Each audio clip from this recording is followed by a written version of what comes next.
¿Cómo estáis? Bueno, bienvenidos de nuevo a un debate Lua. Gracias por estar ahí. Es un placer teneros. Tenemos un montón de inscritos, muchos que ahora que nos veis en directo, otros que os inscribís para luego verlo en diferido, que os lo haremos llegar. Y bueno, yo creo que acertáis. Hoy tenemos un lujo de invitado a Miguel Ángel Fernández Ordóñez, que es de todos conocido y un personaje muy, muy público porque ha estado en puestos de mucha relevancia. Yo voy a presentarle un poco de cariño especial. Yo era muy joven cuando le conocí a Miguel Ángel y estaba... Él era... Alguien se ha colado. Conchita. Eso es, silenciada Conchita. Perdón. Bueno, yo era un... Por ejemplo, por poner una que se entiende muy fácil. Sigue Conchita. Ya está. Bueno, yo era muy joven, estaba de economista jefe en Intermoney, teníamos un grupo de coyuntura y yo creo que al primer grupo que yo asistí en la sede de BVA, que lo organizaba BVA, vino Miguel Ángel de invitado a la comida. Y yo ya le había seguido, por supuesto, ¿no? Él era un economista muy relevante, pero me encantó después de su exposición. Era un grupo muy combativo, la verdad, y Miguel Ángel es mucho más combativo que todos nosotros. De hecho, yo creo que está mentalmente más joven que yo, bastante. Y les dio un repaso a todos los de la mesa, ¿no? Y decía, bueno, yo esto de las reformas está muy bien, pero yo te doy un folio en blanco y escríbeme las reformas. Y allí se hizo un silencio. Yo creo que a más de uno le dio un ictus cerebral, ¿no? Y yo aprendí mucho de aquella comida. Bueno, él es un economista histórico, es un economista del Estado y un técnico comercial, viene de una familia de mucha influencia política, tanto él como su hermano. Empezó muy joven en política, en esa era de la transición, donde los mejores entraban en la política para transformar el país y modernizarlo después de la dictadura franquista. Y él, bueno, estuvo en ese equipo, digamos, de los liberales o liberalizadores desde el principio con Miguel Boyer en el año 82. Y aunque hoy nos va a hablar desde una faceta muy, muy financiera y ha sido gobernador del Banco de España antes, en el periodo anterior, ¿no? Le tocó toda la crisis financiera. Bueno, esperemos que algún día cuente todas esas memorias y ese libro, porque fue una crisis muy dura para nuestro país. Él la vivió en primera línea y tiene mejor información que nadie, evidentemente. Pero él antes viene del mundo de la competencia y de la comisión, lo que llamaríamos hoy la Comisión Nacional de los Mercados de la Competencia. Y él siempre cuenta que esta parte de las criptodivisas y de las monedas estables y digitales lo ve más como un fenómeno financiero más que como un fenómeno de liberalización. Él piensa que esto va a transformar todo el sistema financiero y, por supuesto, por eso lo hemos invitado, porque en Lua nos interesa todas esas transformaciones, queremos anticipar hacia dónde va ese nuevo mundo y queremos invertir en las mejores empresas que van en ese nuevo mundo para posicionarse bien y, aparte de dar rentabilidad a nuestros inversores, pues que España tenga una presencia y un sistema financiero importante. Pueden ser jugadores actuales que se adaptan, ¿no? Por supuesto, pero habrá nuevos jugadores que entran. Así que, Miguel Ángel, mil gracias por estar con los debates Lua. Un lujo y un honor tenerte aquí, maestro. Gracias a ti, gracias a vosotros. Yo estoy encantado y por tus cariñosas palabras de presentación. Encantado, José. El lujo es mío de teneros a vosotros. Cada mes tengo la oportunidad de estar con José Carlos y con un invitado, y el de invitado de este mes es bien potente. Si os parece, vamos a empezar el debate con la primera cuestión. Vamos a hablar un poco del sistema bancario actual. ¿Qué ventajas, qué problemas creéis que a día de hoy tienen los depósitos bancarios? Si quieres, Miguel, empezamos contigo. ¿Ventajas? Sí, ventajas y problemas de los depósitos bancarios. Y problemas, ¿no? O sea, ver un poco el conjunto, ¿no? Eso es. Bueno, esto yo creo que es una tarea muy interesante y, como siempre se dice, me alegro que me haga usted esa pregunta, porque es que de esto se habla poco, se habla de lo que viene, pero no de lo que tenemos, ¿no? Y lo que tenemos es el sistema bancario actual, que a la vez produce dinero y a la vez presta servicios de pago en monopolio y servicios financieros, de alguna forma, con una gran parte del tema. Vamos a ver, ventajas, yo creo que del dinero virtual frente al físico, porque en definitiva los depósitos bancarios es un dinero virtual, ahora es digital, pero antes lo fue analógico, antes era anotaciones en los libros, era lo que se llamaba, ¿no? el book money, ¿no? Eso fue un invento espectacular porque permitió de alguna forma no tener que acarrear los problemas del dinero físico, ¿no? El dinero no te lo pueden o es más difícil que te lo roben y sobre todo dio lugar a la posibilidad de los intercambios internacionales. Porque es que, claro, cambiando en un libro y en otro, tú podías perfectamente pagar de un lugar. Y antes no, tenías que llevarlo a caballo, Por tanto, yo creo que el dinero bancario, el dinero que ahora sería digital y los depósitos es la moneda digital que usamos ahora totalmente, tiene muchas ventajas, aparte de las ventajas del dinero, pero eso la tiene el físico y la tiene cualquiera, ¿no? Lo que pasa es que es verdad que tiene un montón de problemas que ha ido acumulando a lo largo de los siglos, porque la historia del dinero bancario es una historia de 300 años, ¿no? Y yo diría que tiene muchos problemas, pero los tres más gruesos son, uno, el de que periódicamente colapsan los flujos de dinero, lo que llamamos crisis bancarias, pero en definitiva el problema no es el crédito, el problema es que de repente puede pararse el flujo del dinero. Y el dinero es fundamental. El crédito puede parar un mes, 2 meses, pero el dinero en este momento, hoy se habrán hecho millones de transacciones y están preparadas millones de transacciones mañana de pagar nóminas, comprar una cosa, vender otra. Y por tanto, el que el dinero de repente a través de una crisis bancaria pudiera, lleva a de alguna forma tratar de corregirlo con remedios, ¿no? Remedios que son remedios y ayudas del Estado, como es el Lender of Last Resort, como es los seguros de depósitos, como es el salvar a los bancos cuando quiebran, etcétera, que son mecanismos costosísimos. Y en segundo lugar, el problema que tiene los depósitos bancarios es que, y el sistema que tenemos, que por cierto mi colega Mervyn King, que era gobernador del Banco de Inglaterra, cuando tuvimos la crisis, dijo un día, de todos los sistemas posibles que uno pueda imaginar, el que tenemos ahora es el peor de todos, ¿no? Entonces, el segundo problema es que quien crea el dinero hasta la llegada al quantitative easing, que en definitiva es una respuesta al mal funcionamiento del sistema, porque por más que bajaban los tipos de interés, los bancos no prestaban. El problema es que el 99% hasta ese momento de la creación de dinero era el crédito. Son los bancos los que van creando dinero dando crédito. Hay una cosa que se sigue repitiendo, pero que es falsa, que es los bancos son intermediarios entre ahorradores e inversores. No. Los bancos deciden crear dinero, luego conseguirán la financiación o lo que sea. Eso lleva a que la política monetaria no puede ser directa, sino tiene que ser indirecta, tiene que ser manipular los tipos de interés para que los que crean dinero creen más o menos, pero no es entrega directa de la oferta monetaria a los ciudadanos o a sus representantes o a lo que sea, ¿no? Que haría una política monetaria, como bien se sabe, con menos ciclos, más suave y sobre todo con la posibilidad de tener una influencia más rápida y directa, ¿no? Puesto que el dinero llegaría a la gente mucho más inmediatamente y además. Ahí tiene un problema adicional ese, que es el de que los bancos solo pueden crear dinero creando deuda. Con lo cual ahí es un subsidio de todo el sistema al endeudamiento. No es muy raro que veamos niveles de endeudamiento enormes, porque no hay posibilidad de hacer otra cosa en crear dinero más que creando deuda. Por tanto, eso más todo el tratamiento fiscal positivo a la deuda hace que una de las cosas que más necesitamos ahora, que son las inversiones en capital, en equity y la capacidad de financiar en equity, esté enfrentado a un subsidio enorme a la financiación vía deuda. Y finalmente, el otro problema, que es el que ahora tiene mayor interés, curiosamente, porque estos son muy graves, pero se habla menos de ellos, es que todo el sistema de protección del Estado a los bancos lleva a que tienen prácticamente un monopolio en el servicio de pagos, prácticamente. Hoy no se puede hacer ningún pago de ninguna forma, ni por tarjeta, ni por tal, sin pasar por cuentas bancarias, ¿no?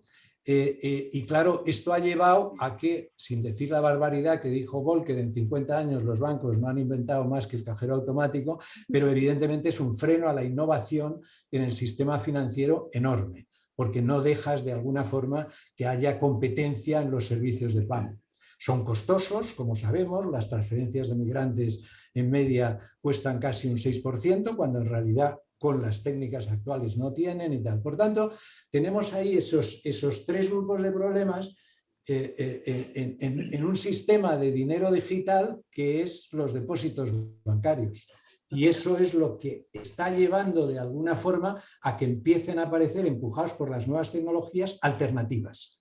Cosa que hasta ahora prácticamente no existía. Dinero bancario ha vivido sin alternativas, pero ahora, como en la fotografía de Kodak entra la digital o como en otra serie de cosas, ¿no?, aparecen, ¿no?, las reservas hoteleras, etcétera, las nuevas tecnologías están empujando a poder ser utilizadas para dar una mejor prestación de servicios a la gente, ¿no?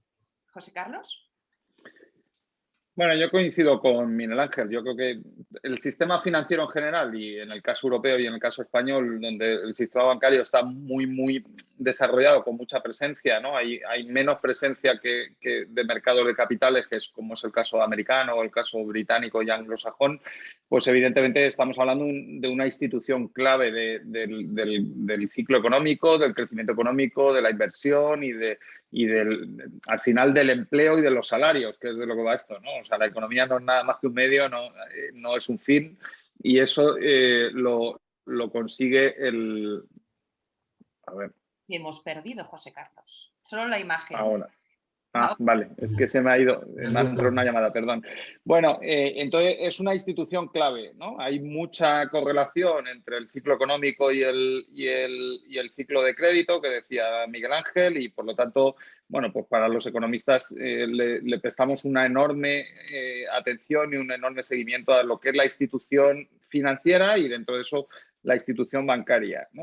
¿Cuál es la ventaja que tenías? Pues en un mundo muy complicado, con malas comunicaciones y, ¿no?, pues como decía Miguel Ángel, te evitabas pues al principio que te asaltaran por los caminos para robarte las monedas y el dinero, y luego pues todo el tema de comercio internacional y, ¿no?, todo el tema de la revolución del transporte pues llegó antes que la revolución de las comunicaciones. Luego llegó el teléfono, luego llegó Internet, ¿no? Ahora tenemos teléfonos móviles inteligentes y eso es una gran disrupción tecnológica que evidentemente crea un nuevo paradigma. Los países que ya teníamos un nivel de presencia muy desarrollada de bancarización y donde teníamos una banca bastante digital. España es uno de los países pioneros en banca digital y fuimos, ¿no?, de los primeros en desarrollar. Por ejemplo, cuando el Banco de Santander llegó a la Binational Bank, pues prácticamente metió mucha innovación y mucha tecnología, mejoró mucho la eficiencia del banco. Yo he vivido en Estados Unidos y en el año 98 se seguía pagando con cheques físicos la luz, que yo decía, no me lo puedo creer, ¿no? O sea, aquí en España ya estaba todo con recibos, digitalizado. Yo creo que eso después de la crisis bancaria del año 80, pues funcionó muy bien y se avanzó, ¿no? Ahora, como dice Miguel Ángel, estas nuevas tecnologías permiten y facilitan la entrada de nuevos entrantes y el sector bancario, todo el sector financiero, pero el sector bancario pues está en pleno proceso de transformación. Ellos mismos lo reconocen. Es un proceso muy complejo, especialmente en países muy avanzados donde tienes que cambiar las 4 ruedas del coche con el coche andando. Pero, por ejemplo, países más atrasados en bancarización, ¿no?, y voy a dar algunos casos concretos que están avanzando muy bien. Nigeria hoy es uno de los países más avanzados en banca por móvil. ¿Por qué? Pues porque ni tenían ordenadores ni internet, ni tenían bancos ni sucursales. Entonces, de repente llega alguien, mete la tecnología móvil, ponen un repetidor, es muy barato y muy fácil acceder a un móvil. Y hay 700 millones de africanos que tienen un móvil inteligente. Entonces, se desarrolla muy rápido la bancarización por móvil, ¿no? Y yo creo que aquí no estamos viviendo ese fenómeno porque evidentemente ya teníamos una presencia bancaria muy fuerte y no lo hemos notado tanto. Pero si abrimos un poco el foco, que es lo que hace Lua, y lo vemos en clave global y mundial, estamos en una de las mayores revoluciones financieras de la historia. ¿No? Seguramente no hay precedentes en lo que estamos viviendo. Si os fijáis, Miguel acababa su intervención ya mencionando... No te oigo, Dimple. ¿No se me oye? Ahora sí, ahora sí. Ha vuelto. Como decía Miguel al final de su intervención, ya ha mencionado de forma muy escueta alternativas a los depósitos. Si os parece, vamos a hablar de algo que está en la calle, en los medios, que son los bitcoins, los stablecoins. Pero antes de que nos metamos en ese debate, José Carlos, yo te voy a pedir si nos haces una pequeña explicación muy didáctica, como tú sabes hacer, sobre qué son los bitcoins, qué son los stablecoins, y una vez lo entendamos todos, iniciamos el debate como posibles alternativas a los depósitos. Bueno, primero algo más genérico, que es el dinero digital. Como ha dicho Miguel Ángel, pues los depósitos ya no eran digitales, pero eran virtuales, porque el dinero no estaba, era una anotación en cuenta, y de ahí hemos pasado a un sistema digital. Digital viene del latín de dígito, que son los dedos, y como eran 10 dedos, es el sistema métrico decimal, que lo inventamos en España, fueron árabes, pero era en Al-Ándalus, y es un gran desarrollo de la humanidad, ¿no? Y sobre eso pues se ha desarrollado todo el ecosistema de Internet y el Big Data, que esto que hablamos. Imagínate, Miguel Ángel, tener una tarjeta de crédito hoy con números romanos. Pues claro, no saldría, ¿no? O sea, que poner el código de 16 cifras que pusieron los árabes, ¿no?, en números romanos, pues sería un caos, ¿no? O sea que ese es el gran avance. Dentro de ese mundo, que es lógico, o sea, igual que hubo un cambio de las monedas por los billetes cuando apareció la imprenta de Gutenberg, y ahora, cuando aparece Internet y el desarrollo de los móviles inteligentes, aparecen las monedas digitales. Hay dos tipos de monedas digitales. Una que se crean libremente en el mercado, ¿no?, que es Bitcoin, Ethereum y todo este tipo de criptos que están cotizando. Y otra que es, tenemos a la persona, seguramente una de las personas del mundo, y en España seguro que más sabe de monedas digitales estables, porque lleva 6 años estudiando esto y se ha puesto como muy implicado en ello. Y hicimos un viaje hace poco a Valencia en tren, me dio 2 horas de masterclass, ¿no?, que fue cuando surgió este debate. Digo, oye, cuéntanoslo en un debate Lua. Entonces, esa moneda, que es igual que el Bitcoin, tiene un respaldo directo del Banco Central, ¿no?, y elimina muchos de los problemas que tienen este tipo de criptos, ¿no? Para el mundo del cripto es muy bonito tener que no haya respaldo y que no haya control, ¿no? Pero bueno, al final, dentro de una comunidad como la nuestra, donde tenemos que convivir, yo creo que hay que poner unas reglas mínimas, que esto no sea el Far West y el lejano oeste, y dentro de esas reglas mínimas yo creo que las stablecoins, que es la que nos va a contar ahora Miguel Ángel, tienen bastante futuro. Eso no quiere decir que las otras no tengan futuro también, van a convivir, ¿no? El tema es que al final son los ciudadanos los que van a elegir, y vamos a ver qué deciden, porque van a tener la oferta para elegir. José Carlos, si lo he entendido bien, la diferencia entre Bitcoin y stablecoin es que el stable tiene un control detrás. Bueno, un banco central de respaldo. Miguel Ángel se lo sabe bien, ¿eh? Nos lo puede contar muy bien. Adelante. ¿Y qué? Sí. ¿Es una alternativa al depósito bancario realmente o no? Sí, vamos a ver, yo lo ha contado José Carlos, ¿no? Pero por verlo de una forma, yo creo que cuando hablamos de dinero, está el dinero que tenemos ahora, que son los depósitos, y las alternativas de las que se habla son 3, de las que se habla, que son el Bitcoin y las similares, las stablecoins, que en efecto lo que dicen son monedas como más o menos como el Bitcoin, pero dicen, yo le prometo a usted que la relación entre esta moneda y el dólar va a ser 1 a 1. Es decir, que si usted compra una stablecoin, yo le devuelvo 1 euro o un dólar en la moneda que vaya, o los 10.000 que usted ha metido. Mientras que en el Bitcoin no, porque el Bitcoin es una moneda que pretende ser una moneda sin relación con ninguna. Dice, si usted compra Bitcoin, tiene Bitcoin, pero yo no, si un día vale 4.000, le devuelvo 4.000, vamos, consigue usted 4.000 en el mercado, pues si vale 60.000, pues 60.000, ¿no? Entonces, ¿qué sucede? Bueno, y luego está otra interesantísima, que es la que se han propuesto los bancos centrales del mundo, prácticamente en 2 años, emitir, que es la moneda digital emitida por los bancos centrales, ¿no? Y entonces de esas 4 monedas, yo descarto el Bitcoin no porque desde el punto de vista de activo no sea interesante, lo puede tener como lo puede tener, dice, es que esto no es nada, bueno, menos es el gordito de acero inoxidable de König y se paga 80 millones de euros por él, o sea que al que le guste el arte contemporáneo, los sellos y tal, o sea que yo no me meto en que eso puede ser un activo interesante. Lo que yo creo que sí hay un consenso es que el Bitcoin no va a ser dinero nunca. Ni lo es, ni lo está siendo, porque está siendo utilizado, y no lo va a ser por 2 razones fundamentales. Una, la volatilidad, es decir, la gracia del dinero es que yo guardo dinero porque el valor es estable, pero si un día guardo 10.000 y al día siguiente me encuentro que vale 4.000, pues eso no me vale como dinero. O sea, el dinero necesita ser estable, ¿no? Y por eso las otras 2 monedas nuevas, la emitida por el Banco Central o de alguna forma, que es una promesa, pues esas sí van a ser protagonistas junto a los depósitos bancarios. Es decir, lo que tenemos delante y donde se va a jugar la carrera del dinero es los depósitos bancarios, que son los que existen ahora, las monedas digitales emitidas por los bancos centrales y las stablecoins, que son esas, ¿no?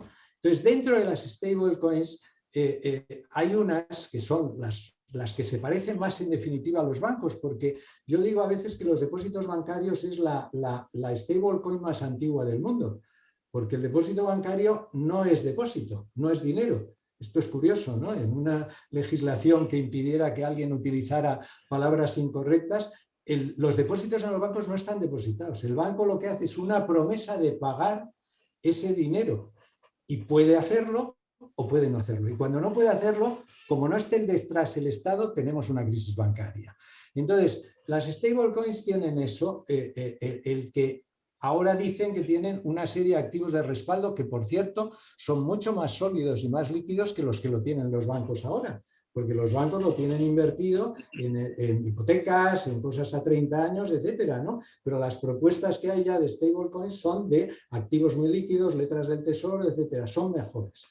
En mi opinión, si ya lanzamos lo que para mí es lo mejor, que es el dinero emitido por los bancos centrales, las stablecoins habría que exigirles que estuvieran 100% respaldadas por dinero público, es decir, por reservas en el Banco Central. Con lo cual, nos hemos quitado todos los problemas de crisis, de crear dinero, etcétera. Si no, estamos autorizando otra vez bancos, en definitiva, y sabemos los problemas que tienen los bancos, crisis bancarias, política monetaria inadecuada, etcétera, etcétera. Por tanto, yo creo que habría que exigirle eso a las stablecoins. Porque la emisión, en cambio, y eso podría convivir con la moneda digital emitida a los bancos centrales. ¿Qué sucede con la moneda emitida a los bancos centrales? La operación es muy parecida a la que hubo en el siglo XIX con el dinero físico. En el siglo XIX la mayoría de los billetes eran papel emitidos por los bancos. Eran promesa, este banco te promete pagar esto, esto y esto. ¿Qué sucedía? Que no podían pagar, entonces no había tantos privilegios de los bancos por el Estado, de seguro de depósitos, etcétera, y las crisis bancarias eran continuas. Entonces hubo un gran debate en Inglaterra, que luego se extendió a todo el mundo, y decir, mira, no hay crisis ni posibilidad si todo el dinero lo imprime el Banco Central. ¿Pero cómo? ¿Todo el dinero del Banco Central? Sí, todo el dinero. Es que eso entonces no. El Banco Central lo único que va a hacer es imprimir. Usted va a decidir qué hace con el cash. Cada uno va a decidir si lo quiere, lo invierte, etc. Pero yo tengo la tranquilidad, y la hemos tenido desde entonces, que el dinero físico no ha creado ninguna crisis en la historia. Ninguna.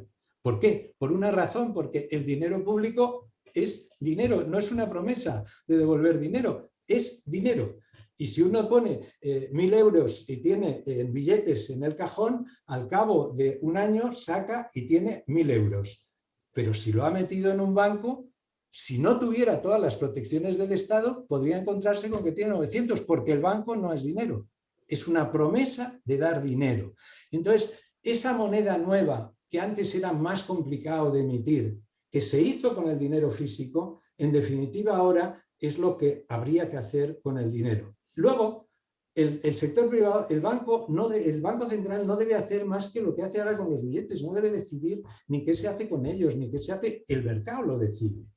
La distribución la deben hacer la iniciativa privada, no solo los bancos, sino cualquiera.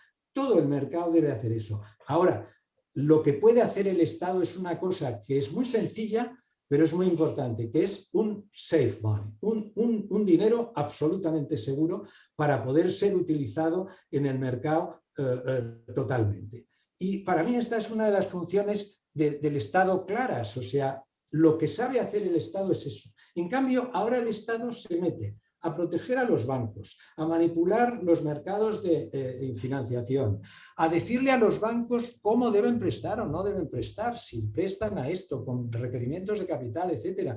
Eso sería absolutamente innecesario porque será el mercado. Y el mercado significa, cuando no está el Estado, que si uno acierta en el riesgo, gana, y si no acierta, pierde.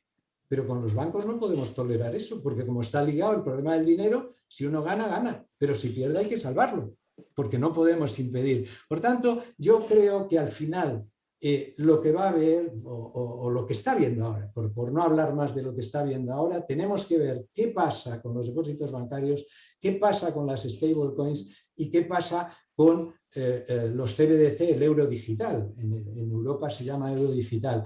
Mientras que el Bitcoin es otra cosa muy interesante, muy atractiva, puede tener un futuro extraordinario, como lo tienen las loterías, el arte moderno y lo que sea, pero es otra cosa. José Carlos, ¿cómo ves tú los stablecoins? ¿Cómo los ves? Tú siempre has sido muy crítico con el Bitcoin.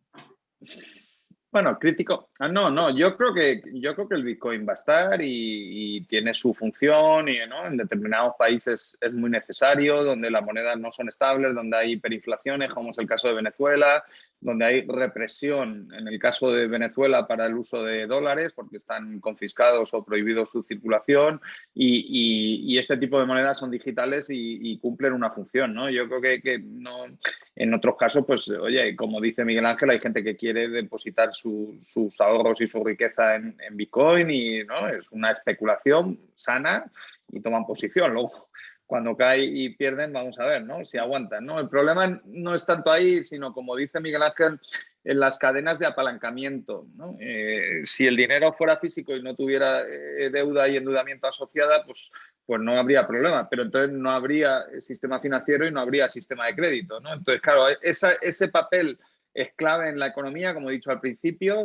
Tú tienes, básicamente, voy a resumir la riqueza de las naciones de Adam Smith, ¿no? Que son 1000 y pico páginas en 30 segundos, o sea que me permitís el margen de simplificación, ¿no? Tú tienes una economía, básicamente, es dos factores productivos, que es capital y trabajo, y empresarios con innovación y muchas habilidades para combinar esos factores y generar PIB y empleo.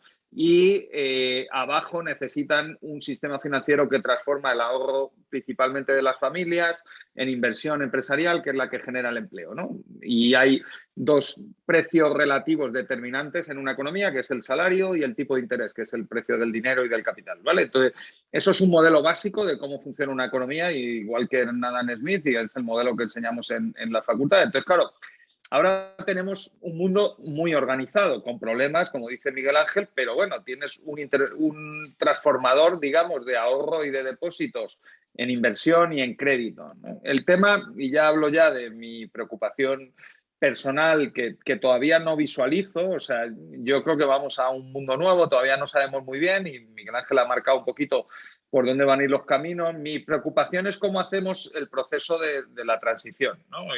Igual que pasa con la transición energética y el cambio climático, pues sabemos que vamos a ir a las renovables. El tema es qué camino llevamos, a qué tiempo nos lleva, ¿no? Cómo hacemos la inversión, cómo hacemos la regulación para llegar ahí. Yo creo que en el sistema bancario tenemos que ir algo igual, ¿no? Algo muy disruptivo y muy agresivo, como lo que plantea Miguel Ángel, puede provocar una crisis económica grave y lo que llamamos los economistas un sudden stop o un frenazo brusco de crédito, y eso lo tuvimos en España en el 2010 y sobre todo en el 2012 en el rescate bancario, y aquello provocó prácticamente 1 millón de destrucción de empleo, ¿no? en ese frenazo, y eso es un poco la preocupación, ¿no? ¿Cómo hacemos la transición? Y bueno, Miguel Ángel me dijo en el tren hacia Valencia que ya estaba pensando en la transición, entonces a ver si no la cuenta.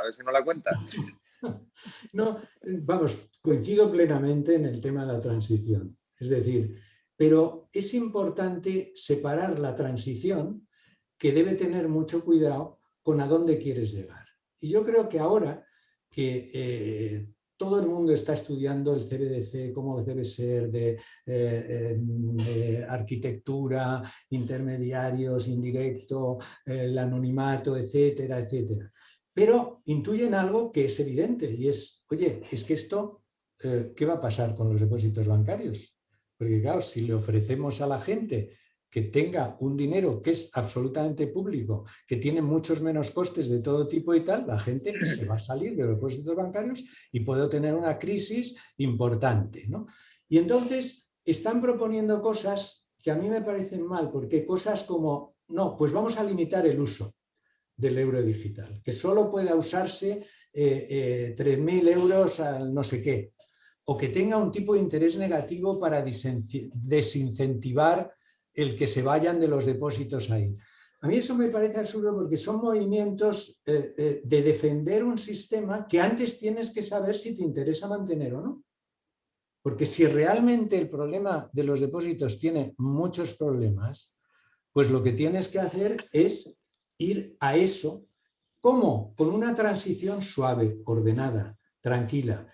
Pero yo creo que hay que ayudar a los bancos a transformarse, a poder prestar servicios de pago y servicios de crédito en competencia. Pero lo que me parece muy mal es decir, no, como esto tiene un impacto, en vez de que se transformen, lo que vamos a hacer es protegerles más. Porque toda la historia, el problema de los bancos es que si hicieran lo que hacen con el mercado, sin ayudas del Estado, bueno, yo es que me callaba inmediatamente. Pero es que son instituciones que solo sobreviven porque durante siglos se les ha ido ayudando con una serie de privilegios del Estado que no hacen falta ahora, que eran necesarios antes porque no había alternativas antes del impacto tecnológico, pero es que ahora no hace falta. No hace falta que tengan lender of last resort, tienen que tenerlo si son bancos que tienen en un lado la promesa de pagar y en otro lado una inversión a 30 años. Y entonces tenemos que montar aparatos del Estado para que le presten. Ninguna empresa financiera ni no financiera tiene al Estado dispuesto a ayudarles cuando necesiten préstamos. El seguro de depósitos, hombre, yo creo que cualquiera que tenga un fondo de inversión y tal estaría encantado de poder decir, mire, hasta $250.000 usted puede invertir esto que se lo va a recoger, etcétera. Es decir, que tienen un montón de ayudas del Estado que no tiene sentido. Y entonces lo que hay que hacer ¿qué es? Ayudarles a dejar de ser bancos como son ahora y poder pasar a competir en plena competencia en servicios de pago. Y ahí yo creo que hay que hacerlo con la mayor prudencia y cautela posible. Pero tú tienes que saber a dónde vas. Y a dónde vas es a un sistema sin monopolios regulado, sin intervenciones del Estado. La clave de toda reforma económica, las que hemos hecho, por ejemplo, en telecomunicaciones, hemos hecho los humanos, no yo, y tal, pero las telecomunicaciones, el transporte aéreo, ha sido coger y decir qué papel debe jugar el Estado y cada uno de ellos, separar las actividades. Si no hubiéramos separado las actividades de telecomunicaciones entre servicios y redes, no tendríamos ahora el smartphone. El espectáculo impresionante de cómo bajaron los precios del transporte aéreo fue porque se decidió separar el aeropuerto de las compañías aéreas que tenían prácticamente un monopolio y donde tenían y no dejaban entrar al otro, etcétera. Entonces, yo creo que el final debe ser, como ha sido en telecomunicaciones, como ha sido todo, absolutamente el mercado y dejar al Estado provisionar exclusivamente y que sea el Estado el que cree dinero. ¿Qué sentido tiene dejar a unas empresas privadas la política monetaria? Y entonces la política monetaria ahora es reactiva, es a la vista de lo que puedan hacer los bancos, yo tomo decisiones. ¿Y por qué hay que manipular el tipo de interés? ¿No? Usted puede manejar la oferta monetaria. Es decir, entonces lo que hay que ver es dónde vamos. Y yo creo que eso es algo que necesitamos ahora. Llevamos 2 años estudiando stablecoins y CBDC, viendo los problemas que tienen, las ventajas, desventajas, pero nadie se ha puesto a estudiar las ventajas y desventajas de lo que tenemos, ¿no? Yo digo siempre que cuando uno coge Google Maps y dice yo quiero ir a este sitio, uno tiene que saber a dónde va y de dónde parte y estudiar muy bien de dónde parte. Y ese es el camino. Y nos falta todavía un esfuerzo de darnos cuenta de que evitar que haya dinero público que no tiene problemas y ponerle límites y problemas para que exista un dinero que tiene problemas, pues no tiene sentido. Ayudar a los bancos a transformarse, yo creo que tiene todo el sentido del mundo. En Europa hay casi 3 millones de personas trabajando en los bancos y aunque solo sea por razones sociales, uno debe hacer esto con una transición ordenada, ¿no? Y por tanto ir reduciendo la parte de monopolio que tienen y permitiéndoles y facilitándoles el que puedan con su capital humano trabajar en competencia. Esta es un poco lo que yo creo por dónde debemos ir, ¿no? José Carlos, cogiendo las palabras de Miguel, ¿crees que sabemos a dónde vamos en esa transición? Bueno, yo creo que eso es más sencillo porque, claro, como dice Miguel Ángel, las nuevas tecnologías permiten un nivel de competencia que hasta hace poco era impensable. No tanto porque hubiera, ¿no? Manos negras y lo de Bilderberg y todo esto, que la gente siempre tiende a la teoría de la conspiración. Pero bueno, voy a poner un ejemplo sencillito y además es un tema que nosotros en LUA estamos siguiendo con mucho interés, porque claro, en todo esto que está contando Miguel Ángel hay riesgos, evidentemente, los estamos comentando aquí, pero hay infinitas oportunidades, porque claro, el primero que llegue, pues como pasó en California y en el oeste americano, pone el terreno o en la Patagonia argentina y se queda con la posición y la posición de mercado, ¿no? Y luego sacarle del mercado es más complicado, le puedes sacar, pero ya una vez que uno ha tomado posición, tiene marca, reputación, los clientes se fían, ¿no? Pues evidentemente ahí surge. Pongamos el ejemplo del pago por tarjeta en una tienda cualquiera, ¿no? A todas las que vamos. Claro, hay un TPV físico que es el que nos permite hacer la transacción y ese TPV tiene una conexión con una empresa que suele ser un intermediario de tarjeta normalmente que tiene la relación con todos los bancos para cargar eso directamente contra los, digamos, los depósitos virtuales, como dice Miguel Ángel, que son los depósitos o cuentas corrientes que tenemos todos los ciudadanos en la banca, ¿vale? Eso es el modelo actual, ¿no? Pero claro, si vamos a un mundo donde todo va por móvil y va a ir por pagos encriptados y el blockchain va a estar dentro de poco muy rápidamente, pues en ese mundo no es necesario ya el TPV. Entonces, claro, ahí el banco pierde el control del cliente y pierde la relación directa con el cliente. Entonces, claro, si el cliente y el retailer y el vendedor es capaz de tener ese acceso a esa información en tiempo real con la tecnología adecuada y el software adecuado, puede él directamente decidir si ofrece una financiación al cliente, puede incluir a intermediarios o a bancos que entren en esa financiación y puede abrir una subasta en tiempo real con inteligencia artificial y Big Data para decidir quién hace la operación en tiempo real. Esto va muy rápido, ¿eh? O sea, lo estoy haciendo lento. Pero claro, eso ya está. O sea, eso es una tecnología que ya está y un mundo que es posible. Hay otras posibilidades muy grandes para ver, ¿no? Pero yo creo que ese caso es muy concreto y está, ¿no? Entonces, claro, eso es un cambio tan disruptivo, ¿no? O sea, yo no... Aquí lo fácil es decir que los bancos son malos y tal, ¿no? Yo creo que aquí los bancos no es que tengan que protegerles, como dice Miguel Ángel, pero evidentemente que están en un proceso de transformación muy importante y que el periodo de transición para ellos es más complejo que para los nuevos entrantes, ¿no? Y luego yo creo que hay una competencia desleal, ¿no? Pasó un poquito con el taxi y el Cabify y yo era partidario del Uber y el Cabify, pero claro, el Uber puede poner el coche que le dé la gana, el color al coche que le dé la gana, el taxi tiene que poner el color que le dice el uno, el taxímetro se lo obliga, el otro.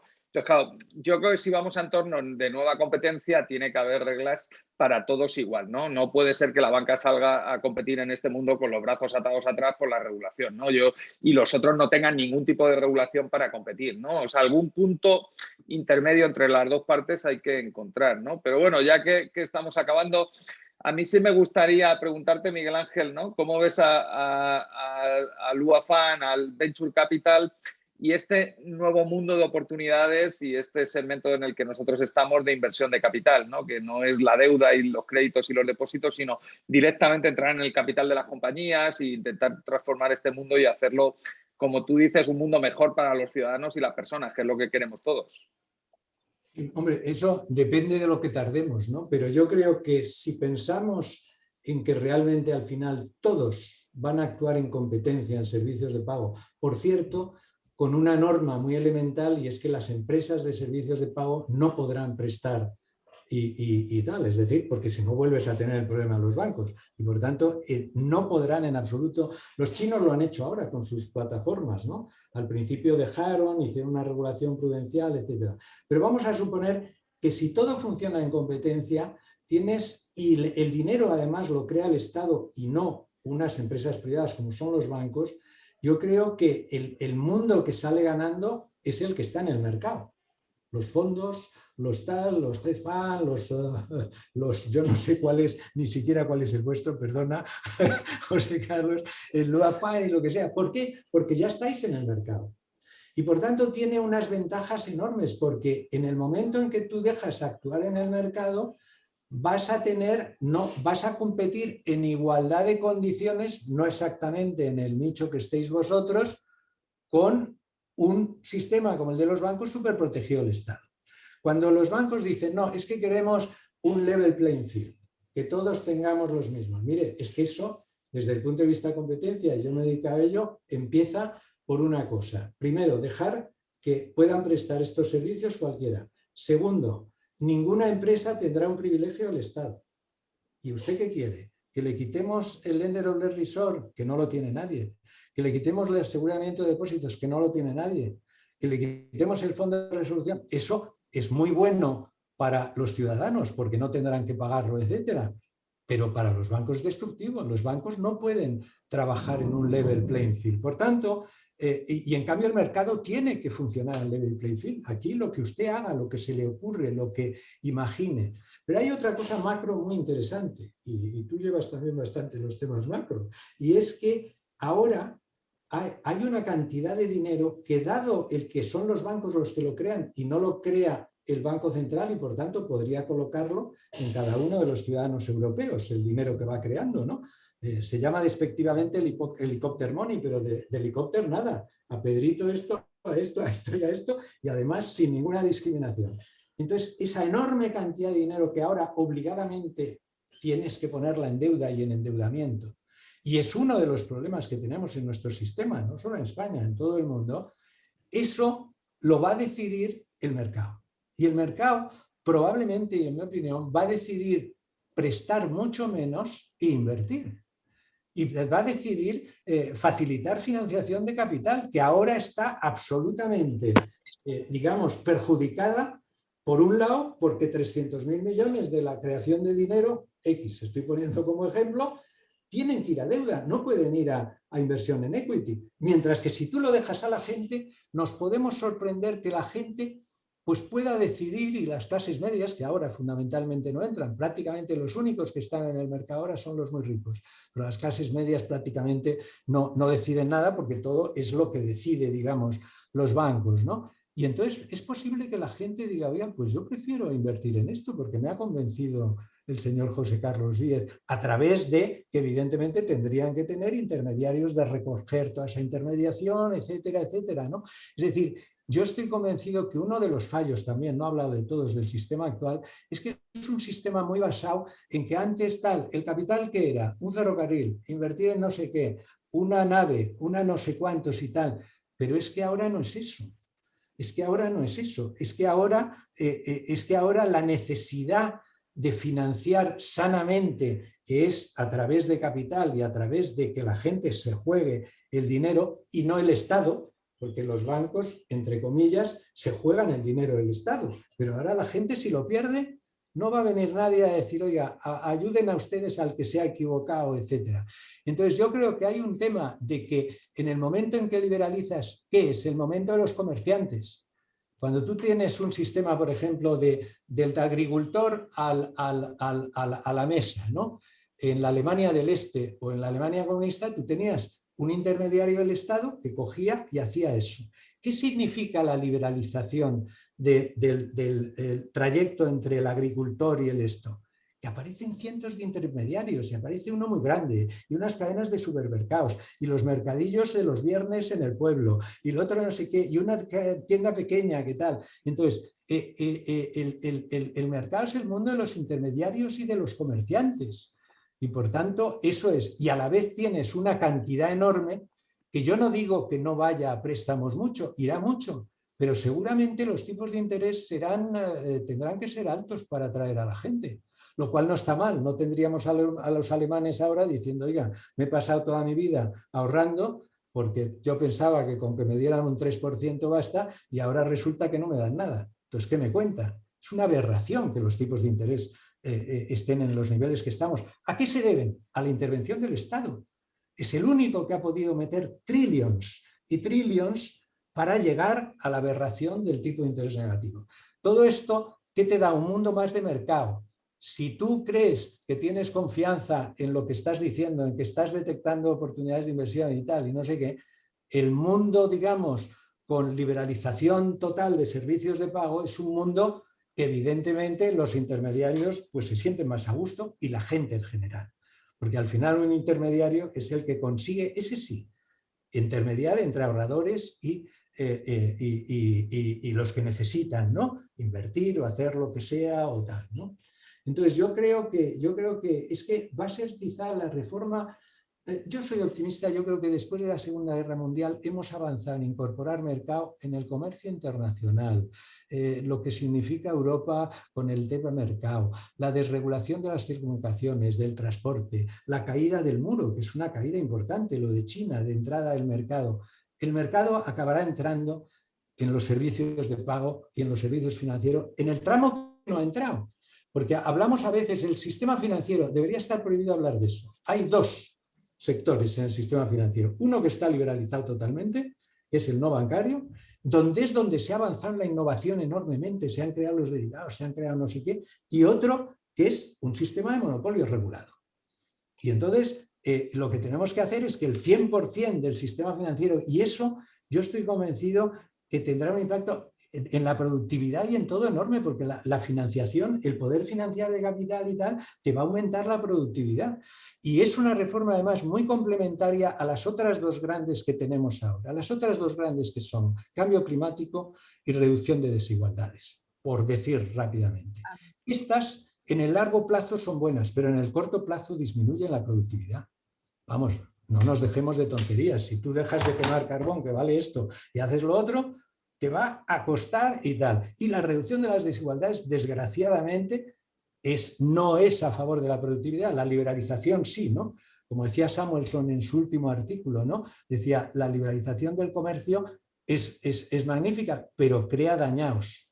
Lo que pasa es que como aumenta el pastel tanto, podemos compensar a los dañados, ¿no? Pero claro, la compensación de los dañados, entonces tú incorporas aquí una reforma que es como la de laboral, no es sectorial, no es telecomunicaciones, es de todo el sistema económico del mundo, en de repente dejarlo y tal. Y además ya estás viendo los resultados primarios son lo que dice Libra. Dice, mire, ahora yo podría, si ustedes me dejan, dar servicios de pago a 1.700 millones de personas en el mundo que no tienen una cuenta bancaria, que les llena de comisiones y tal, y tienen un móvil que vale 30 euros. Como tú has dicho, ya se ha empezado a ver a través del dinero electrónico. El problema del dinero electrónico es que está basado en dinero bancario y por tanto al final tiene los problemas.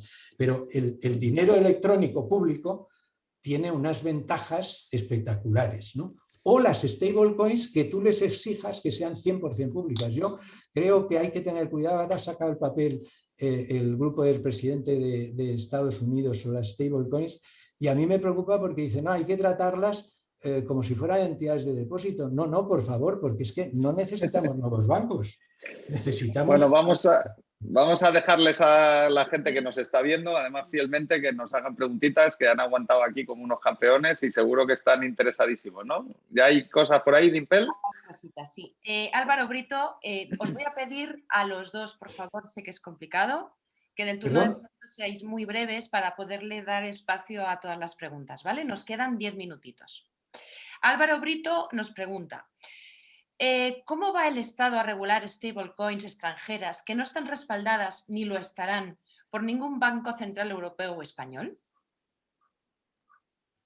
Hombre, yo creo que eso hay dos razones, es decir, el evitar, digamos, o el convertir en un crimen el que tú utilices algo que tu Estado ha dicho que no debes utilizar es un deterrant importante para cualquiera.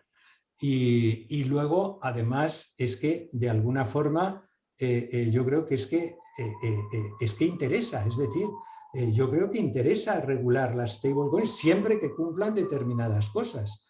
Y por tanto, tú dices, las que no lo cumplen, ¿cómo va a evitar hacerlo? Pues hay eso, y hay algo que está funcionando muy bien ahora, porque la verdad es que en 2 años se ha dado un paso.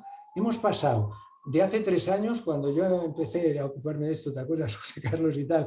Que la mayoría de los banqueros centrales decían esto es una tontería, esto no vale para nada, a que ahora están todos estudiando y de una forma, y además coordinada. El trabajo de coordinación del Banco Internacional de Pagos, del G7 y del G20, que periódicamente se están reuniendo. Por ejemplo, una de las cosas que hicieron es no dar regulación o acuerdo a stablecoins antes de que no tengamos un marco común. Es de las cosas más bonitas, por ser un poco cursi, que yo observo en este momento, porque es que son todos los países queriendo cambiar, pero son conscientes de que deben hacerlo más o menos a la vez, ¿no? Hay una tradición en el sector bancario en eso. Basilea III, la que hicimos, era en definitiva que nos reuníamos todos los banqueros centrales del mundo y generábamos algo que luego era adaptado en la Directiva de Capital Europea o en la Ley Dodd-Frank de Estados Unidos. O sea, es lo que se llama una soft law, ¿no? Entonces, hay una tradición en el mundo del dinero de cooperación internacional que es muy valiosa, y luego está el Estado. El Estado, evidentemente, si quiere, pues no utiliza la gente esta. Y a ver qué stablecoin que se utiliza en El Salvador, con perdón, o en 3 países. Vamos con Alejandro Magro. Nos dice, ¿cómo pueden convivir el euro digital del Banco Central Europeo con el dinero de los depósitos bancarios? Y matiza. En otras palabras, ¿dónde debo depositar mis euros? ¿Tendré una cuenta en el Banco Central Europeo? Vamos a ver, esa es la pregunta, ¿no? Que un poco, bueno, yo creo que José Carlos y yo la hemos tratado, pero digamos que es la gran pregunta. En este momento, yo he dicho lo que pienso, pero la mayoría de lo que declaran los banqueros centrales es que pueden coexistir y que lo único que hay que hacer es perjudicar algo a la nueva moneda y tal, ¿no? Mi tesis es que eso no es sostenible y que en vez de dejar, bueno, yo miro y que los bancos arreen, yo prefiero un sistema de transición ordenada y no ver lo que pasa. Porque claro, cuando le pongan un límite a 3.000 euros, porque tú puedes pagar en euros a un importador de maquinaria coreana y compra una máquina de 10 millones y le dices, mire, usted puede hacerlo en euro digital y no le cuesta prácticamente nada, porque va a ser como los WhatsApps, ¿no? Eso, ahí no hay comisiones como en un intermediario de verdad y tal, ¿no? Que le asesora a uno, escoge proyectos, hace aquí, no, aquí eso no va a valer, digamos, casi nada y además va a ser rápido. Y entonces le dicen, no, mire, pero es que hemos puesto un límite de 3.000 euros, entonces usted tiene que pagar 3.000 euros con euros digitales emitidos por los bancos centrales y 9.970.000 euros o 77.000 euros a través de los bancos, porque es que es un sitio peligroso. No, yo no creo, o sea, yo me parece, y además entiendo de alguna forma aparte de mis colegas, es decir, como ha señalado José Carlos,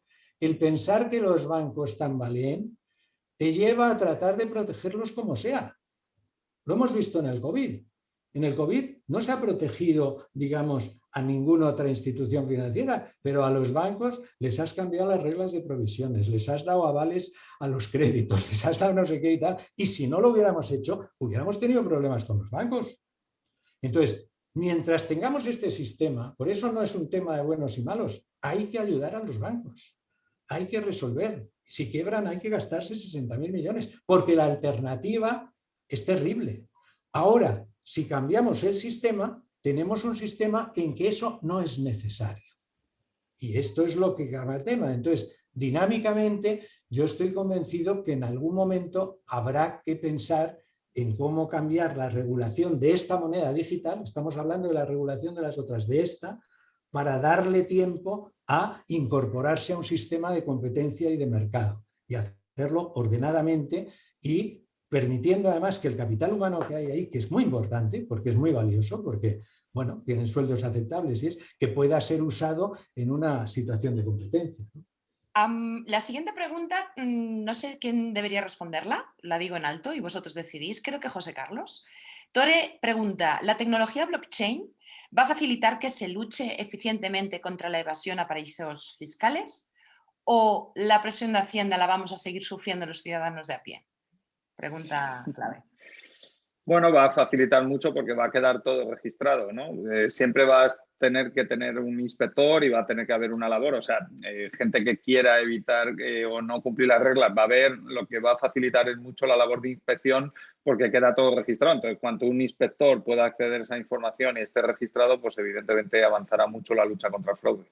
Fantástico. Pregunta directa para ti, Miguel. Joaquín pregunta, si el Estado tiene que ser el único que controle el dinero y no los bancos, ¿Miguel Fernández aboga por un coeficiente de caja del 100% con tal de evitar la expansión crediticia bancaria o no acabaría aquello con el sistema financiero? No, es que llamarle coeficiente del 100%, yo creo que una vez que hemos visto que las stablecoins, vamos, y yo creo que se va a ver, como no les digas que el 100% sea dinero público, van a poder crear dinero, van a poder tener crisis, etcétera. Por tanto, es el camino, en mi opinión, el deseable, pero a veces en este mundo los intereses privados luego juegan sobre lo deseable, ¿no? Entonces, ese 100% que ya tendrás que exigírselo a cualquiera, pero es que los bancos, es que habrá que hacer regulaciones para deshacer el monopolio.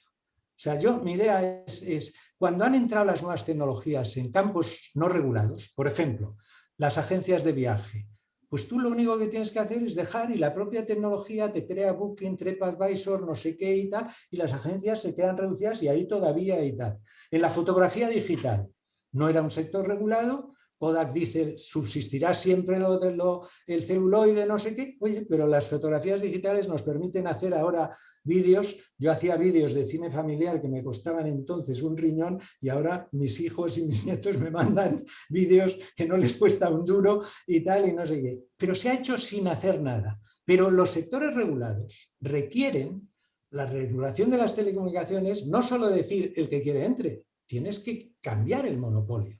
Tienes que regular el monopolio y decir, no, usted se para y usted, lo siento, pero solo hace redes y los servicios los puede hacer cualquiera. Y en el de transporte, decir, usted no puede tener controlados en las líneas aéreas nacionales los aeropuertos por el mismo, sino que el aeropuerto debe estar gestionado o bien por público o bien por privados, pero con requerimientos públicos de estar abierto a cualquier compañía de bajo coste y tal. Entonces, esto es lo que da una pereza tremenda, saber que tendremos que ver qué hacemos con las regulaciones y las protecciones de los bancos. Pero evidentemente yo estoy convencido que de la misma forma que el primer paso ha sido meter dinero público y que aparezcan stablecoins, al final habrá que revisar para adaptar a los bancos a la nueva situación de competencia y además poder tener los beneficios de las nuevas tecnologías, porque si introduzco una moneda de euro digital y luego digo que no puede tener más que un límite de 3.000 euros o un tipo negativo, hombre, cuando se hizo que todo el dinero físico iba a ser público, no se dijo, no, y el dinero público yo cada año le voy a sacar a usted y se va a encontrar que las 100 libras van a ser billetes de 99 y los intercambiamos. No, hombre, no. No puede usted perjudicar a lo nuevo. Me quedan dos preguntas, nos vamos a pasar 2 minutos del tiempo porque creo que son interesantes, pero en esta primera pregunta necesito un sí o un no de los dos. Ana Escribano nos dice, ¿pensáis que el dinero físico desaparecerá? ¿Sí o no? No. ¿Miguel? Yo o no, o lo siento mucho, pero tardará mucho. De hecho, ¿por qué os pedía un sí o un no? Porque ella después añadía, si sí, ¿cuándo creéis que sucederá? O sea, que entiendo que de aquí mucho tiempo, ¿verdad, Miguel? No, mucho no lo sabemos, porque realmente todo el dinero digital nuevo va a ser tan valioso, tan fácil de hacer las cosas, tan positivo, que es que se van a ocupar absolutamente de todo, ¿no?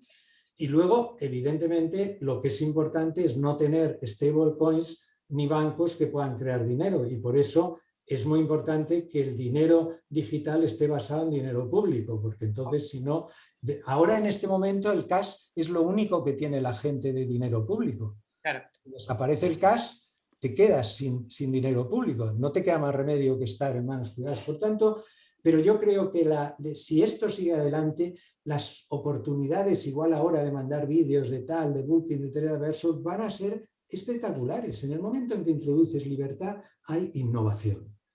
Y vamos a acabar con la pregunta de José Bustos, que dice, ¿la generación de stablecoins qué efecto tendría a corto plazo y a medio plazo en la inflación y en los movimientos económicos de los ciudadanos? Os voy a pedir brevedad porque ya nos estamos pasando del tiempo. Si tiene el 100%, ninguno, porque va a ser un servicio de pagos.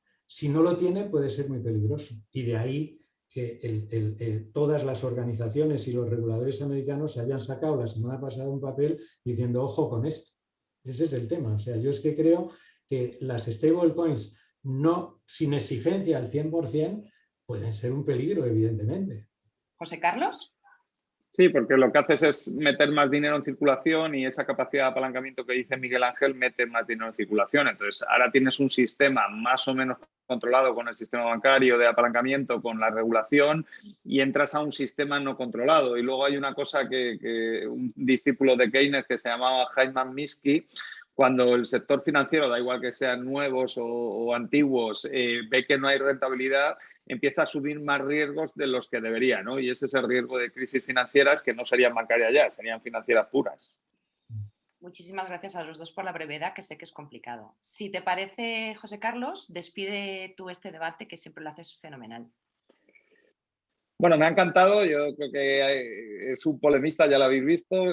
¿Qué es eso de pensar fuera de la caja? Pues es Miguel Ángel Fernández Ordóñez, nos ha hecho hacer un esfuerzo intelectual muy alto, Miguel Ángel, y gracias por eso. Es verdad que todavía hay muchas respuestas, muchas preguntas sin responder, pero bueno, ni nosotros ni nadie, ¿no? Estamos en un proceso de cambio tremendo y, como decía el gran Heráclito, ¿no? Nunca te bañarás en el mismo río, la corriente se habrá encargado de cambiarlo. Pues yo muchísimas gracias a los dos. Por aquí me comentan que les ha encantado el debate, no esperaba menos. Y recordar a todos los que estáis viendo esto en directo que en muy poquito tiempo os enviaré todo el debate a vuestro correo para que lo podáis ver cuando queráis, o si lo queréis compartir con quien sea. Muchísimas gracias a todos, Miguel, José Carlos. Gracias Miguel Ángel. Adiós, muchísimas gracias, José Carlos. Gracias a ti, Miguel. Un placer.